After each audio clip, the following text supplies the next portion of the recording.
I'm putting this video up rather quick. Normally, I try to do it at least once a week. But I've been watching the news about this Trayvon boy that was shot in Florida. A couple days ago, I had done a video for iReport on CNN. And iReport's changed drastically. Where there was a time when I could get thousands of views. Now I'm lucky to get 5 or 6. But they had sent an email saying, do it. We want reports on these.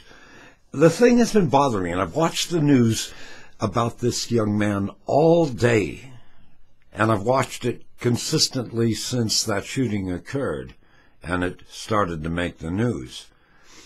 There's this right to take a stand and not flee when you feel threatened. That's the law in 26 states, including Florida. That's what this guy, the guy that shot the boy, that's what he's using as his defense. What I don't understand, and what I asked in the CNN reports, I'm going to try it here, even though it's out of sync with my Sunday morning type videos, and the other video has hardly even been watched.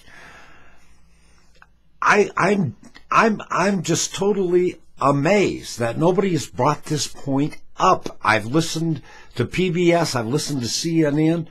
Nobody has mentioned. This Trayvon had every right to beat the daylights out of this guy. This guy's not a policeman. He was not wearing a policeman's uniform. There was no identification to who he was, and he was following the young man. Now, that law says you can take a stand if you feel your life is threatened. My God, his life was threatened. The guy shot him dead. Why is it nobody's brought up the fact that Trayvon had every right to utilize that take a stand? Because the moment he saw that gun, he had no time to run. You can't outrun a speeding bullet. He had every right to do everything in his power that a 17-year-old boy could do to beat this bully up. In fact, to try to kill him with his hands. But that's all he had, was his hands. I don't know what happened. I know he was talking to his girlfriend. I know that they're trying to smear the young man. I am confused why nobody has brought up the point that young man had every right to utilize that particular thing. Is it only if you shoot him with a gun? If you don't have a gun and you try to defend your life and all you've got is your hands, that doesn't apply? Obviously, the fact that the kid is dead would indicate to me that he should have taken that stand.